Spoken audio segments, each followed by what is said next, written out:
Welcome to the Business Building Blocks podcast, where we talk about struggles and celebrations that leaders and entrepreneurs experience on their journey to success. I'm your host, Kristina, and I'm passionate about helping you achieve massive amounts of success at work and at home. We'll talk about all things people and organizational wellness, share relatable stories, and feature insightful guests because quality people and processes are at the heart of every success story. Ready to learn, grow, and have fun? Let's dive in.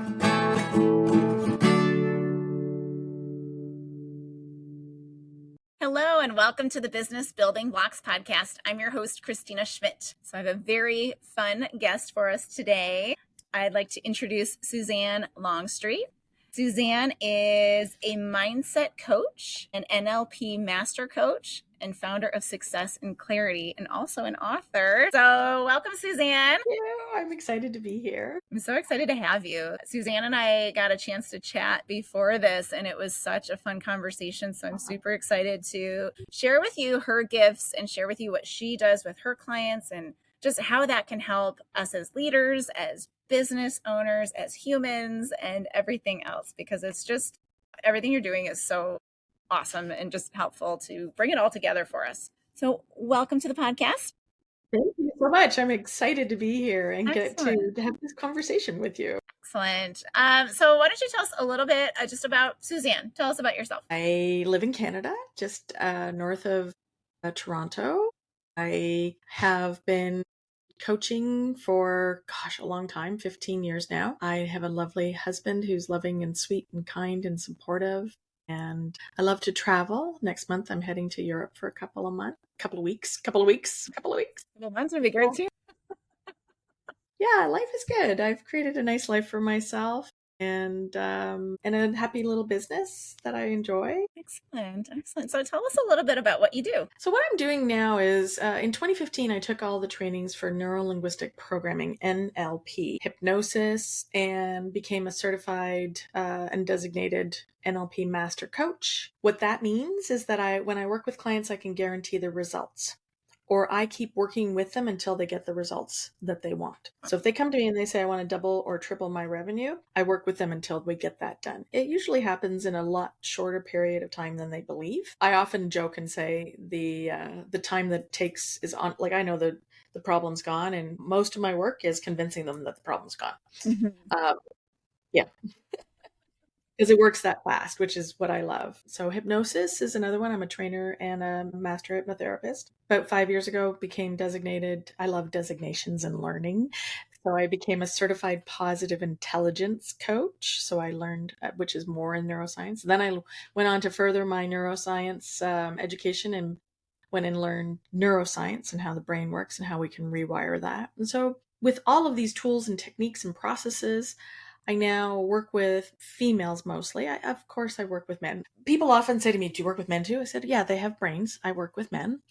When I market to a female entrepreneur. But yeah, I can work with a female entrepreneur, male entrepreneur, a leader, somebody who I've worked with, teachers, real estate agents. I have a broad spectrum, again, to help people, because what I've learned about myself, and because I was my first client going through and learning all these techniques, was that, I can do all the right things and I can keep taking steps or think I'm taking the right steps. But if my mindset isn't in the right spot, I sabotage myself. Yes. And so I work mostly with leaders to help them and entrepreneurs to help them stop sabotaging themselves. Mm-hmm. It is amazing how much we are our own worst enemy. I know.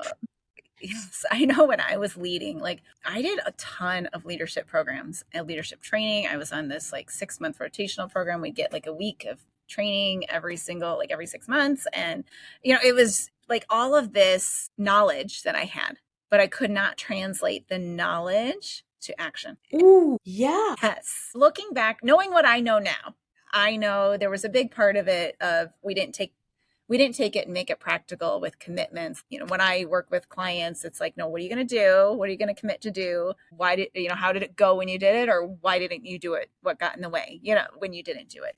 So there's that level, but there's also that deeper level. And what I tell people when you're stuck, when you continue to hit the wall on these sorts of things, then it's something deeper. And I think that's where you come in. That's where I go. Yes. That's way down deep. Yes. And in fact, like I've had so many people say to me, Suzanne, I've done everything. I've thrown everything at it. I've done the spiritual aspect. I've done Reiki. I've done tapping. I've done this. I've done that. I've done past life regression. I've done psychics.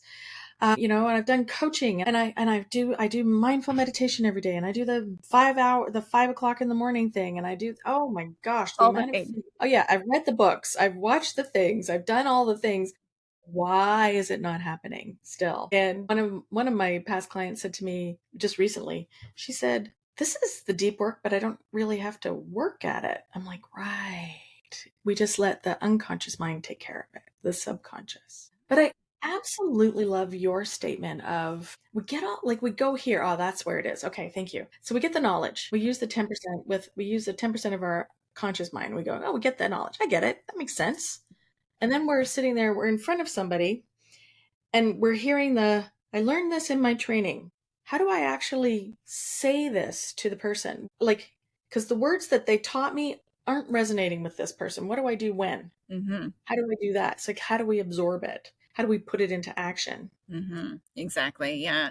And Mm. some of it, I know in a lot of courses, we try to take care of it through role playing. Yeah. But in role playing, it feels silly sometimes. It's not real. You don't have that emotional, like, I don't know about you, but when someone starts like snipping at you or says that trigger thing and you can feel your blood pressure just go through the roof, that's when the training has to come in. And the training is deeper than the knowledge. The training is training, like rewiring our brains. You're into the neuroscience quite deeply, like that whole rewiring of the brains, rewiring that automatic piece Yeah. that has to happen. And Right.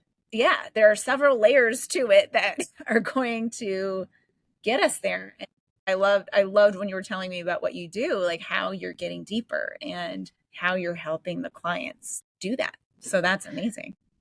Thank you. I love what you're talking about because we have a term in psychology. It's called trigger, right? You've named it. It's the trigger. So you're in front of somebody, and this has happened to all of us. We're there. We're thinking. We're following the process.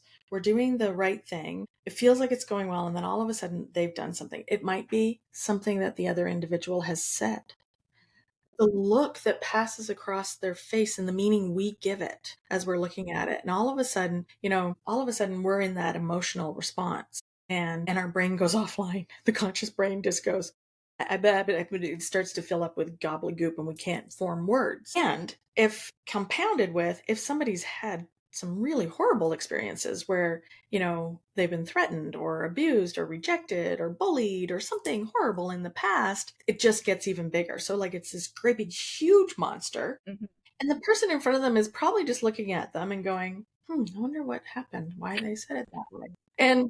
But we're interpreting it. And so a real life experience for me was I was in a really horrible first marriage. He was very abusive. And what I now know, many years later, after much work and doing these techniques with other people, other NLP trained people, what I now know is my trigger is when somebody, this is hilarious for you, somebody with glasses looks at me and get the 11s in the head, like the 11s in the forehead, Yeah. which is a processing. It's just processing, Yep. like, but when I would see somebody with glasses, somebody with the processing face, and if they were slightly taller than me, which is very easy because I am 5'2". Well, if they were slightly taller than me and they had all of those, that was my trigger. I didn't know that I had that trigger, but through this process, I discovered that that was what the trigger was. So you can imagine, I was in corporate. I was triggered by everybody. And what I ran was panic and fear and terror because my first husband was taller than me, had glasses, and always looked at me with like he was mean. And so I would go back into my first marriage, into those moments when bad things were happening. I don't want to be too triggering here. But so you can imagine, so we call that complex post-traumatic stress disorder. So that trigger of somebody looking at me trying to figure out what the heck I'm saying, which I now call processing face, I was thinking, he's going to kill me. They're going to kill me. Yeah. Because that was my experience. Because that's what my unconscious mind equated it to. You lived this before. Mm-hmm. Yep. Yep. I So get all the that. training in the world, yeah. Yeah. unfortunately. Yeah. All the training in the world, all the classes you can take, all the books you can read, all the people telling you what to say ain't going to help you until you clear the pattern so you no longer have it. And that's the work that I do, is clearing those traumatic patterns so that people can go, oh, they're just looking at me in curiosity and wonder. And instead of me having this panic attack, I can just go, huh, I just need to find a different way to explain this. Yeah. Yeah. So now you have a lot of different tools that Mm. you can apply here. How do you, like, if you have a client come in, how do you start working with them? Like, what's Mm. that process look like? I'm actually writing a new book Oh, talking all about this process. Yeah, I'm really excited about this one. So it's coming out sometime next year.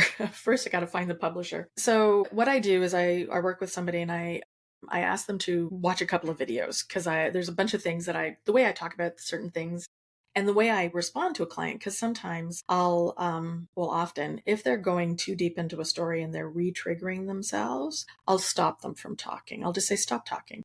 And sometimes people get a little offended when the coach tells you to stop talking. that's Yeah.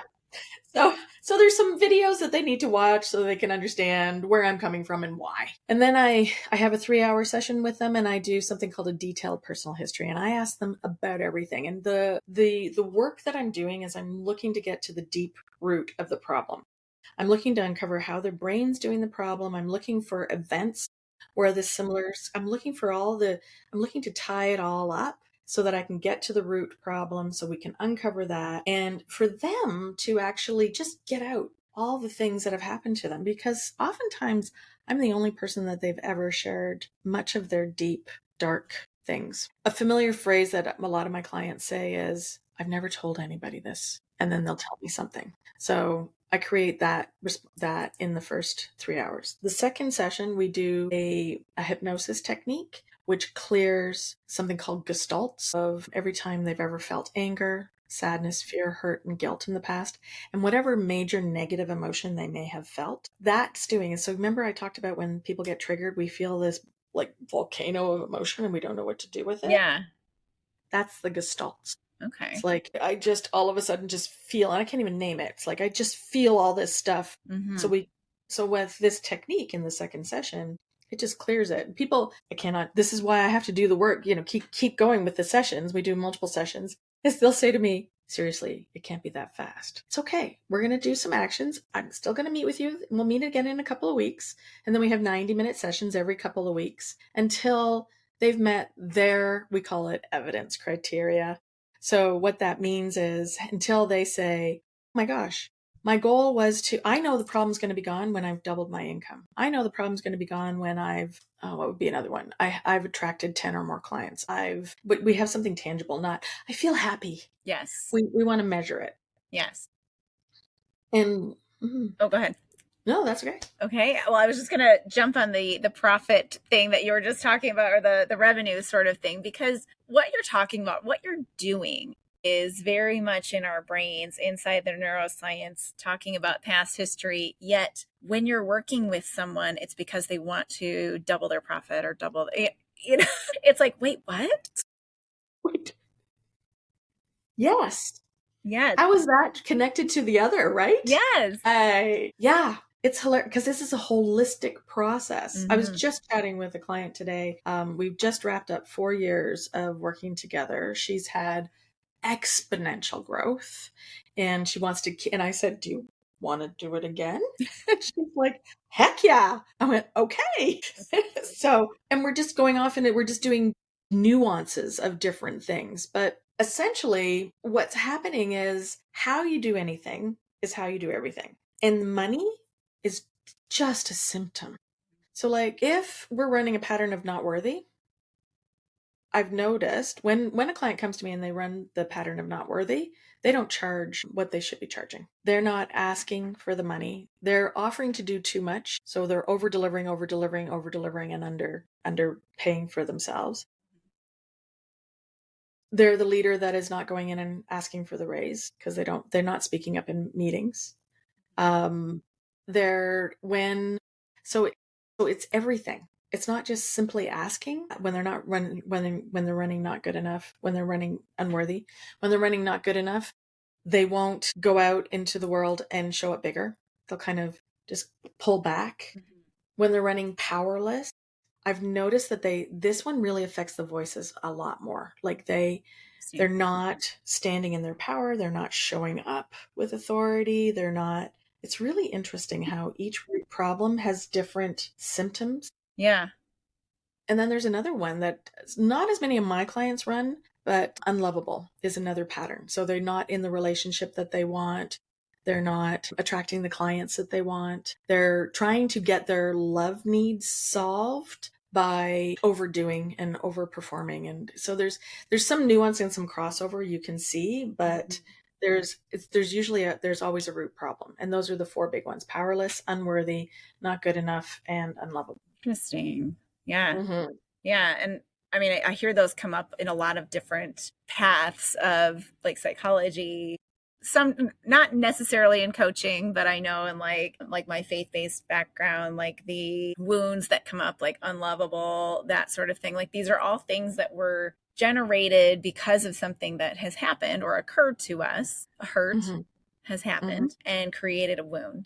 And Yeah. now we've got this, I've heard people call it like attachment theory, like a different, whatever it might be, but it has a lot of different names. But the Yes. result is you have to get to it.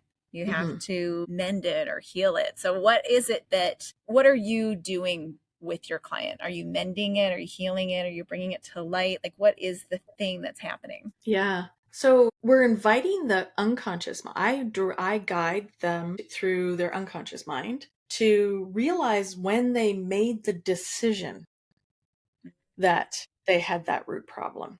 Because when we make a decision, we take our power back. If we believe, oh, this is just the way I'm wired and I can't do anything about it, then their unconscious mind won't release that for them. But if I can get them to a place where they can go, oh my gosh, yeah, I remember the event when I was 3 years old. And I remember that I was standing there watching my parents. They were discussing something about, oh my gosh, they were talking about, my uncle who was doing this and was doing that. And that, like, do they really remember it? Mm-hmm. It could be, or maybe they just they just heard the story over and over again and it implanted that.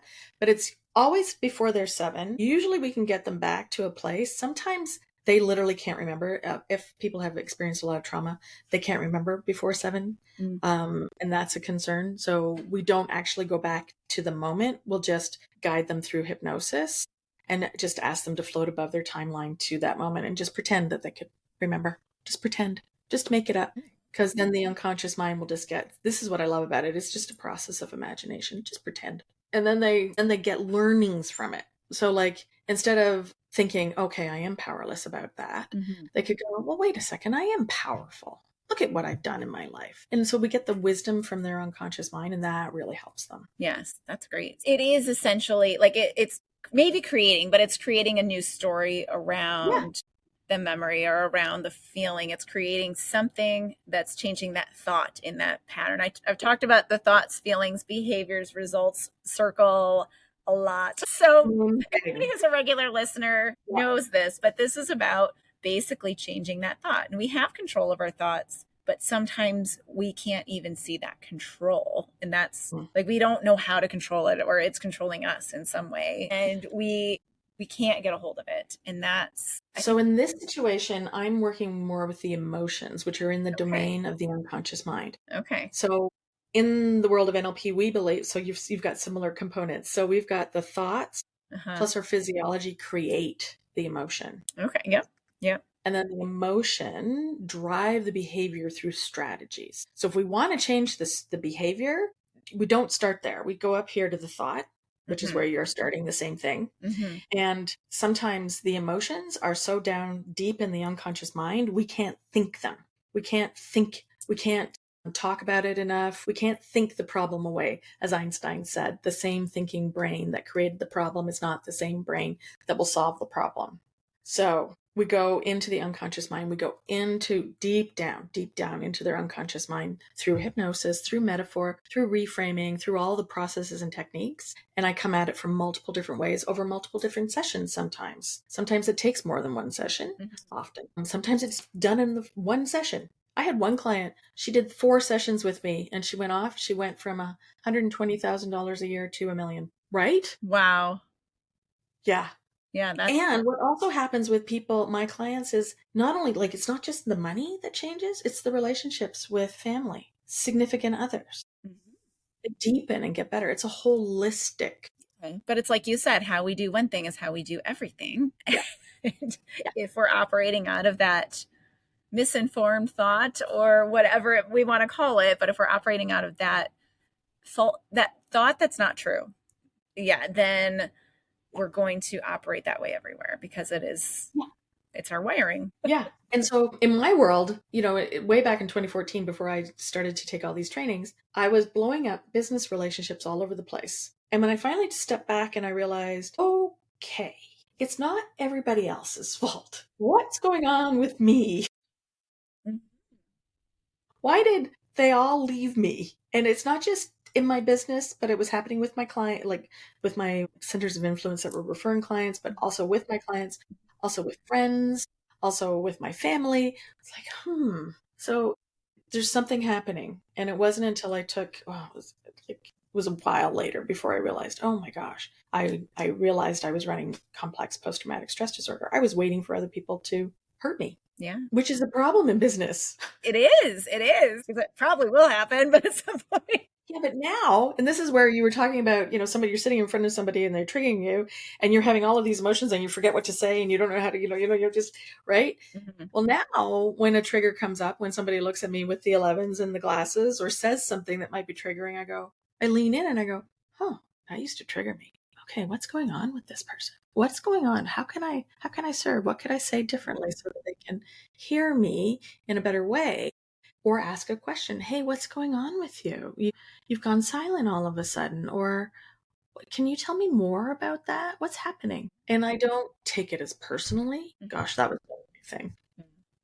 That is so powerful. And I have to believe that everybody has been in that situation where their emotions have just taken over because of it. And like you said, blown up the conversation, blown up the relationship, blown up the deal, whatever you want to say. And yeah, to not do that and to actually take it and make it a stronger relationship, a stronger business deal, a stronger whatever. Like it is going to be powerful and beneficial. So what we've been talking about, really interesting, we've been talking about a lot of the NLP. So like the thoughts plus the feelings, behaviors, all of that. That's one aspect. And then there's what we talked about a little bit is the strategy, the trigger, what's happening inside of your head, then the emotion that you feel, which causes a behavior. And there's another one that is parts. Yes. Parts pop up thinking that they're protecting us, but they were formed before we were 7. And that's another one that could be an emotional quagmire for people of, oh goodness, all of a sudden, you've heard this, like, oh my gosh, that person was all of a sudden, they were behaving like a 2-year-old because they were stuck in their 2-year-old part. Yes. So as leaders and business owners and entrepreneurs, we've got to make sure all the parts are integrated into the whole, which is the calmer, enlightened individual, and not fractioning out and causing us to behave in ways that we don't want to behave. Exactly. And so when all of these get online, that's why we make more money. Yeah. When that 3-year-old, I did some part work, and my most prominent one that I discovered early on was this 3-year-old that liked to jump up and down. And when that 3-year-old joins the business meeting, it's not good. Yeah. I used to have a 4-year-old part, and I discovered that when she wasn't getting the attention that she wanted, she would cry. Oh, that's not fun. Really not professional at 41 years old in a business. Yes. Oh, it's good fun. So much fun. Yeah, but this is all changeable. Like if we can decide it or do it or form it, we can clear it. And often faster than people think. I have one client that I'm working with right now. She's been working on it for 15 years, clearing voices from past negative relationships. And she says, I've been working on this for 15 years, Suzanne. I said, okay, that's about 15 and a half years too long, 14 and a half years too long. This will be cleared in the next couple of months. She's like, okay. So we're a month in. Nice. I'll let you know how it goes. I'm excited to hear. Excellent. So, when would you recommend somebody to come to you? Is it when they're struggling in this sort of environment? Is like they want a goal, or like what type of people should come knock on your door, proverbial door, I Yeah. guess? Well, I'm always happy to talk to people. Like always happy to, if I'm the right person, I'm happy to, make an offer. If I know somebody, I'm happy to do that. So I'm always happy to chat with people. My door is open. My calendar is pretty good right now. I think it's really that person who can no longer, we talked about it at the beginning of our conversation today, when you said it's, you can help them with the thinking and the processing and a lot of that. But when they get to the thing where they keep feeling like they're up against a brick wall, or they keep trying to do the same thing and expecting a different result, and their definition of insanity, and they're not getting there. So it's when they keep going, it's got to be easier. There's got to be a better way. I've tried many different things and it's not working. That's usually who I help the most, because they're ready to surrender. It's like, okay, I've done it all. But even if you haven't done it all, like I've had clients that have done nothing, but like other types of work, and Yeah. just gone, well, let's see if this works. And it does. There you go. And again, I'm tenacious and I keep working with them until it does. Awesome. That is so good to hear too. All right. Well, Suzanne, this was such an enlightening conversation. And I know that the listeners are going to be able to take this and help them understand themselves, help them understand what's getting in the way for their team members, and look to you for some resources there too. So excellent. To help. Yeah. Yeah. So this is the biggest resource that I have, Kristina. Could share my excellent. book. I was just about to say, what's new and Oh, I'm sorry. exciting? No worries. Go for it. Let's hear about your book. I'm so excited for it. So this book, we put, so Sarah and I wrote it. So Sarah is my client, and I started writing a book about NLP. It was going to be very dry. and I was in her program, and she said, Suzanne, I'm writing a book about how NLP has helped me exponentially increase my revenue and my business and my life and etc. What if we combine? And I went, absolutely, I'd be happy to. She was already a 5-time best-selling author and I was a newbie. So we created this book together, Millionaire Codes. It's available on Amazon, Barnes & Noble, and in Canada at Chapters Indigo. And you can get it in all the Amazon marketplaces, in ebook and in print. And what I love about Sarah is that she is just genuinely out there helping people to be the best they can be. I should probably set you up so that you can get her on your podcast too. That would be awesome. And she was one of my client who coined the term millionaire maker for me, because she came to me when she was making between $3,000 and $500,000 a year. She was trying really hard, doing all the things, and she wasn't able to get through the revenue ceiling. Mm-hmm. And she hired me in August of 2021, and by early December 2021, so 110 days later, I counted them. She reached $1,009,000, and she has stayed above 7 figures since. Pretty amazing. Yeah. Yeah, pretty amazing. So she has a story to tell of her entrepreneurial journey, and mine's in there. And we also give you ways that you can use NLP for you, how we've created it so that if you like to do this, you can do it. And we have a portal as well that people can, once they buy the book, they can access the portal, and we'll walk you through so you can put your toes in and see if this is something that you like to play with. Amazing. So what a great resource to have too. And I'm so excited for you to like that. You guys coming together at the same time, having already writing books, like somebody wanted you to write a book together. Yeah.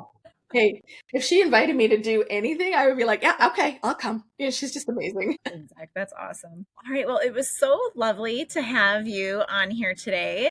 If people want to get in touch with you, what's the best way to do that? Yeah, best way is to go to my website. I have links all over at successandclarity.com, and I know that you're going to put it in your show notes because I shared it with you. So excellent. So wonderful. Thank you so much. And it's been just a pleasure just to know you. So, well, thank you for sharing with my listeners as well. Thank you. It sounds like we do a lot of similarities and some differences. So really great Great. to be here, and I'm looking forward to staying connected. Thank you. Awesome. Well, thank you so much. And to the listeners, if you enjoyed today's episode, first go check out Suzanne's book and her website, but also like the episode, share it with a friend, leave a review, comment on the YouTube channel, and just keep listening. All right. Thank you so much. And we will see you on the next episode of the Business Building Blocks podcast. Welcome to the Business Building Blocks podcast, where we talk about the struggles and celebrations that leaders and entrepreneurs experience on their journey to success. I'm your host, Kristina, and I'm passionate about helping you achieve massive amounts of success at work and at home. We'll talk about all things people and organizational wellness, share relatable stories, and feature insightful guests, because quality people and processes are at the heart of every success story. Ready to learn, grow, and have fun? Let's dive in.